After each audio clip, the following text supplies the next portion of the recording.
ఈ 18 నెలల్లో ఏదైతే మీరు వాగ్దానాలు చేశారో ముఖ్యంగా వృద్ధులకు 2000 ఉన్న పెన్షన్ 4000 చేస్తామన్నారు, వికలాంగులకు 4000 ఉన్న పెన్షన్ 6000 చేస్తామని చెప్పింది, మహిళలందరికీ కూడా నెలకు 2500 రూపాయలు ఇస్తామని చెప్పింది. ఇట్లా మీరు అనేకమైనటువంటి వాగ్దానాలు చేసిండ్రు.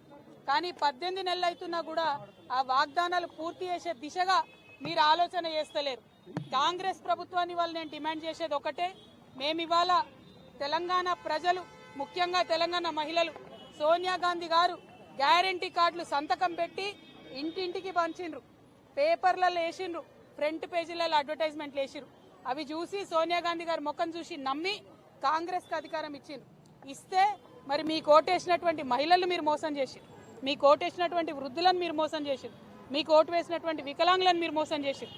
అందుకే ఇవాళ మేము వేల సంఖ్యలో పోస్ట్ కార్డులు తీసుకొని సోనియా గాంధీ గారికి మరి మేము పంపించడం జరుగుతూ ఉన్నది.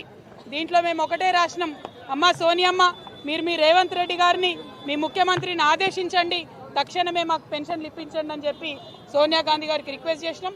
ఇంకా కూడా ప్రతి జిల్లా నుంచి ప్రతి చోటి నుంచి కూడా పెద్ద ఎత్తున ఈ పోస్ట్ కార్డులు పంపుతామని కూడా మేము ఈ సందర్భంగా తెలియజేస్తున్నాం.